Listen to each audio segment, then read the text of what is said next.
When was the last time you actually watched an episode of Victorious? No, seriously, because I promise you if you were to turn on an episode right now, you'd find it's way better than you remember. Airing on Nickelodeon from 2010 to 2013, Victorious was yet another entry into the Dan Schneiderverse, and it was a massive success. It won Kids' Choice Awards and even racked up multiple Emmy nominations. While it might not be quite as much of a household name as iCarly or Drake and Josh, it definitely had its fans. But what stands out about Victorious now is that it really was ahead of its time. Thinking back to that era, like most people, I actually preferred iCarly. But I must admit, when I sat back to rewatch an episode of what used to be one of my favorite shows, I found it hard to get through just one episode. So color me surprised when I turned on an episode of Victorious and found myself laughing out loud. And the next thing I knew, I had finished rewatching the entire series in like 2 weeks. While it is technically a kid's show, it's different in the sense that it doesn't treat its audience as stupid. A common criticism of kid shows today is that they are geared for 7-year-olds, but only 7-year-olds. These kid family shows should be able to be enjoyed by everyone in the room, and that's exactly what Victorious was. Matter of fact, I actually enjoy this show more now in my 20s than I did when I was first watching at 10. While not everything aged exceptionally well, notably the Schneiderisms and the over-sexualization of Beck, most of it did, and I want to touch on a few of those things right now. This cast was OD. I mean, before the show started, half of your leads had been on Broadway, and others already had extensive resumes. Everyone was so good at playing their respective role and had both the acting and comedic chops to pull it off. This cast really felt like actors working on a kid show as opposed to kid actors. While everyone is great, I do want to take a quick second to highlight Victoria Justice here, just because I don't feel like she properly gets her flowers. For starters, I want to address the common complaint that Tori is boring. And to that I say, well yes, but she's sort of supposed to be. In a lot of these kid tween shows, you might notice that the main character tends to be the least interesting one out of all the people around them. And that's intentional because for a lot of these shows, showrunners simply want these characters to be a blank slate. Someone with very generic traits and a very generic personality so that kids can project themselves onto them.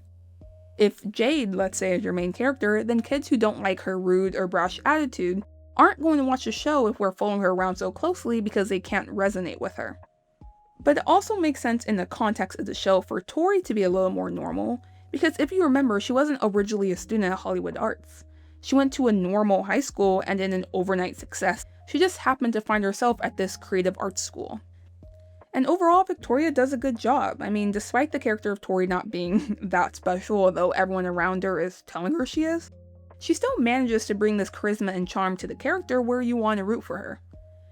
And yes, Victoria can sing. They all can. And can sing quite well and also has great stage presence. While it is unfortunate that the other voices in the show just so happen to be those of Liz Gillies, Ariana Grande, and Leon Thomas, she does manage to hold her own. Now, is that mostly because they rarely had her sing with any of those people?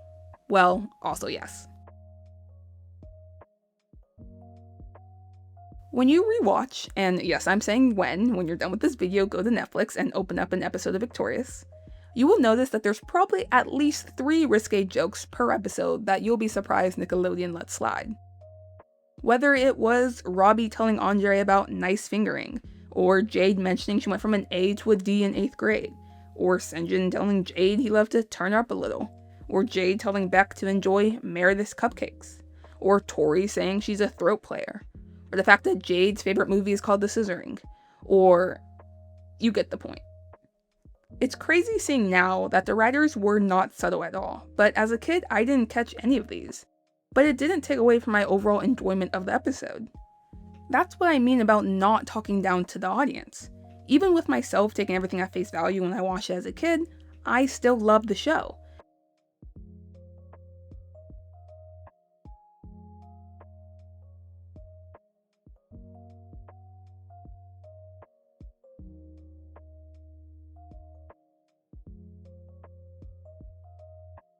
Victorious was also known for having these super bizarre, campy episodes, and I absolutely loved it, mainly for its creativity. I want to highlight 3 episodes that fall under this bucket. I'm not saying these are the best episodes, nor are they even my favorite episodes, but they stood out for being creative, and by creative, I mean a complete fever dream.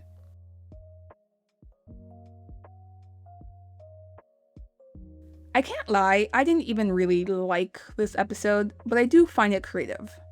Most shows put bloopers on a DVD as a special featurette, but Victorious made it a full-on episode.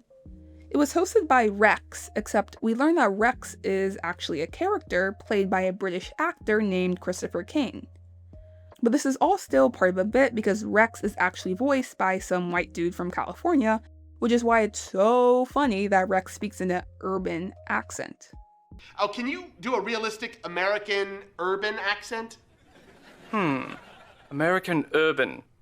All right, I'll give it a go. Psychowitz, down the hall, swing a left at the water fountain, second door on your right.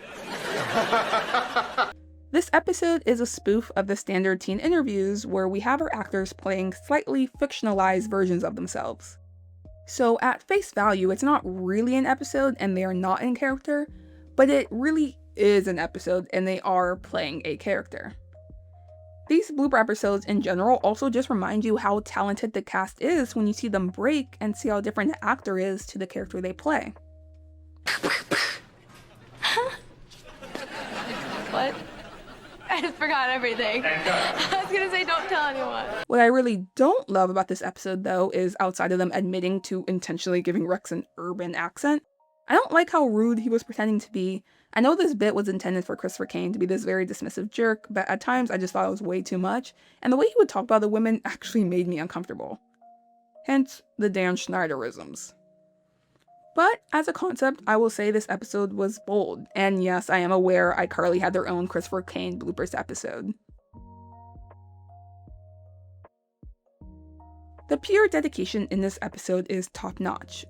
From outfits, to our characters taking on roles of other characters from the movies, to the way they're able to hit all the major story beats in a PG-friendly way. Like them substituting the "Are you a virgin" scene with "Are you vegan?" and the "Chicks can't handle the smoke" line to "Chicks can't handle the hot sauce." There was also really funny, cheeky moments like Andre during the run dance and his final shirt saying "final shirt," just all added to it being a good time. This was also one of those cases where, of course, as a 10-year-old who hadn't seen The Breakfast Club, there were just so many references to this movie I just didn't get at the time. But now being an adult, having seen the movie and re-watching the episode, I can enjoy it even more, and it's also just impressive how there's no less than 30 references to this movie. But mind you, the episode's only 22 minutes long.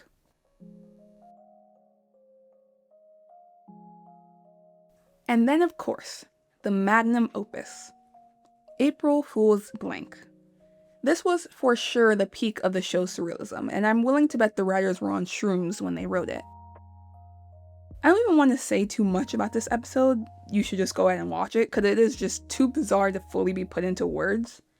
But there's everything you could ever want. I mean, there's cameos from other Nickelodeon stars, there's references to famous movies like The Wizard of Oz, near perfect recreation of an episode of The Match Game, paid homage to SNL at the end, crossed path into sets of other shows, of course still featured a musical number, had characters doing unspeakable things, characters started breaking the fourth wall. It was glorious. I struggle even just trying to think of another episode of television that exists that matches how unhinged this episode is.